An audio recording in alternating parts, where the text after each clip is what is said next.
All right. People are very much right to be furious at what's going on with the health insurance companies.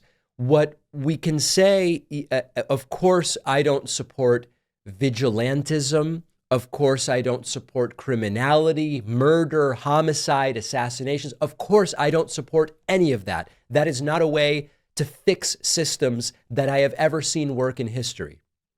And also, I understand why millions, if not tens of millions of Americans are furious at what health insurance companies and the health insurance industrial complex have done to the country and to our ability to get health care that we need at an acceptable quality at an affordable cost.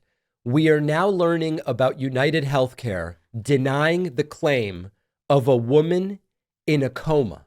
This is a story that has gone viral because of a social media post from Dr. Zachary Levy, who says that he has a patient in a coma and that United Healthcare said, we don't know that what you're asking for is medically necessary. Let's go to the post that the doctor made on Twitter, where he said, quote, United Healthcare just denied a claim of one of my patients in the ICU with a brain hemorrhage, in a coma, on a ventilator, in heart failure, because I haven't proven to them that caring for her in the hospital was, quote, medically necessary.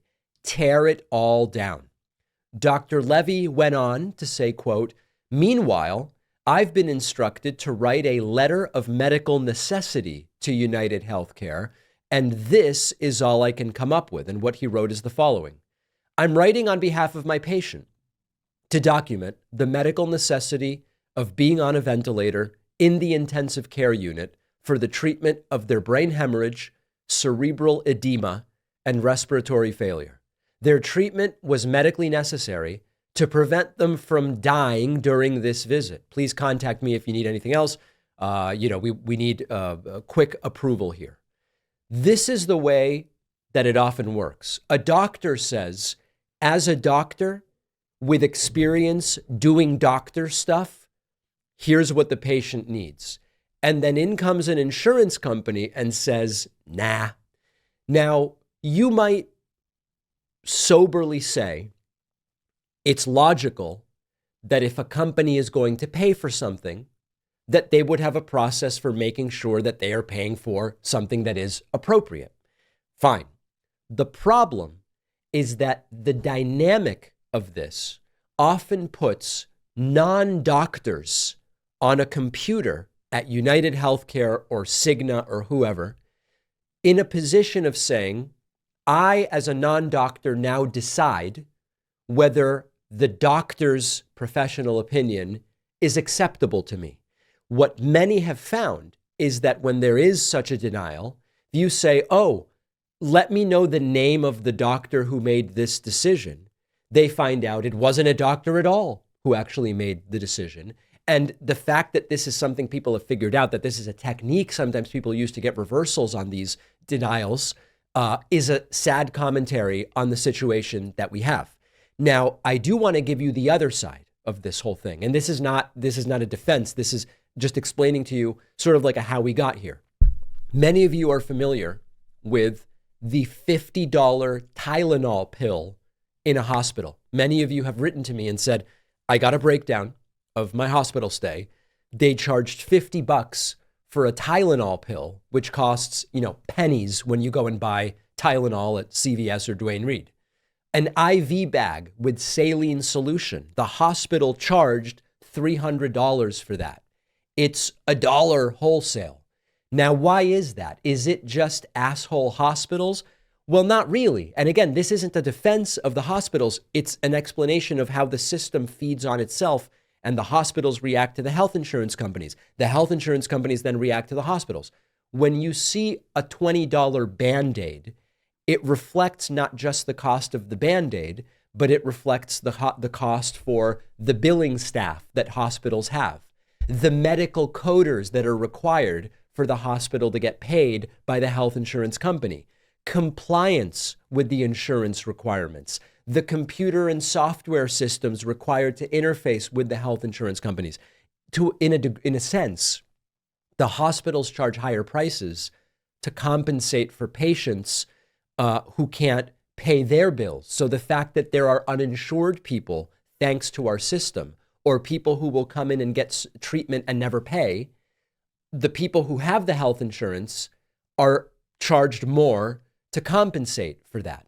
Because hospitals know that they will negotiate with insurers, they will often set very high, what might be called retail MSRP charge master prices, so that then they have room to negotiate with the insurance companies. You know, I told the appendectomy that shook the world.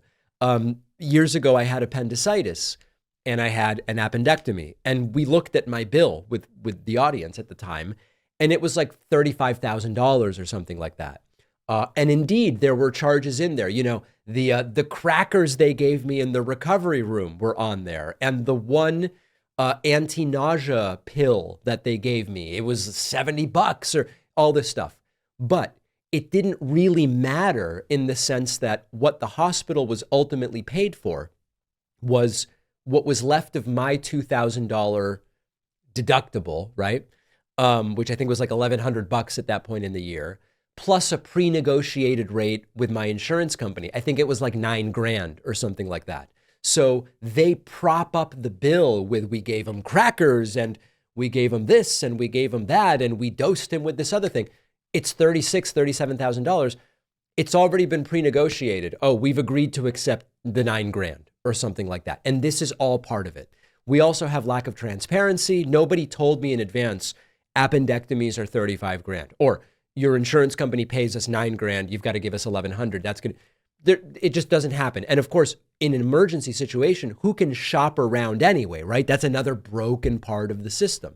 So all of these are reasons why these systems feed and feed and feed on themselves, and people have a right to be angry. My monthly health insurance premium in 2023 was $707 a month. This year, that same plan went up to $743 a month. I recently had labs done. The labs were billed at $600. My insurance only pays $300. So even though I'm paying my $700 a month in premium, I still had to dump in another $300 for my labs. I still have copays of $30 at my doctor and $60 at specialists. So what I'm going to do is look at getting a super high deductible plan, maybe a catastrophic plan. Maybe instead of $740 a month, it'll cost me $200 a month. Everything will be out of pocket for like the first $5,000. I've got to meet that deductible, and then my insurance will pay for everything. That's another possibility. But the fact that this is the way it all works is a broken system. So people have a right to be angry. What's going on is absolutely outrageous. I hate to break it to you. Trump's not going to solve this. Trump's promise for a beautiful healthcare plan, it's a 10-year promise now. Back in 2015, he started saying, we'll replace Obamacare. Obamacare was 5 years old then. It's now 15 years old. Trump's not going to do it. So if we are going to solve this problem, oh, sure, it'd be great to just have a president that will solve it. Well, it's going to be 4 years. The way to solve this now is for some state or group of states to do what Vermont planned to do and ultimately was not able to do, which is a state single payer system. That I am increasingly convinced, especially when we're going to have 4 years of Trumpism, that is going to be the path to creating a model and saying, look, they were able to do it. Vermont, due to its rural nature and the way they were planning to fund it and a bunch of other details, it didn't work out. There are many other states that are considered good candidates for this. Washington is one that's often mentioned because it has more of a blend of urban and rural. You need some density, more densely populated areas in order to have a risk pool that more appropriately represents a sort of a normal distribution of outcomes. There's a whole bunch of other factors, right? But Washington's being talked about as a possible place. Connecticut is an interesting one. Geographically, it's smaller. Of course, you could say, well, David, Rhode Island's even smaller. Yes, but Connecticut is better off financially and a larger total GDP. So Connecticut may be an ideal place to test something like this. Of course, Massachusetts is often mentioned in this as well. So that is where I think we are going to see the start of something like this, especially when Trump is president. People are right to be angry. Let's take a quick break. We are shot out of a cannon on the first show of the year. It's great to have you here. We have a lot ahead. Data brokers are continually collecting extensive details about your online behavior, address, phone number, email, financial information, even political views. This sensitive information about you can easily be found on public data search sites by anybody, could be an ex, could be an employer. And these brokers sell the data to other businesses and even government agencies like the FBI and NSA, who can buy it in bulk to surveil Americans without a search warrant. Scammers and spammers also get your details from these lists, and that's why you get the text messages and the calls and the emails. But you can stop it. Our sponsor, Incogni, will send removal requests to data brokers who are legally obligated to comply. If any of your information remains online, Incogni will follow up and ensure that it's taken down. Incogni keeps you informed every step of the way, and it just saves you countless hours of work that would be nearly impossible to do on your own. I use Incogni, and what they've managed to do is remarkable. Go to incogni.com/Pacman and use the code Pacman for 60% off. The link is below.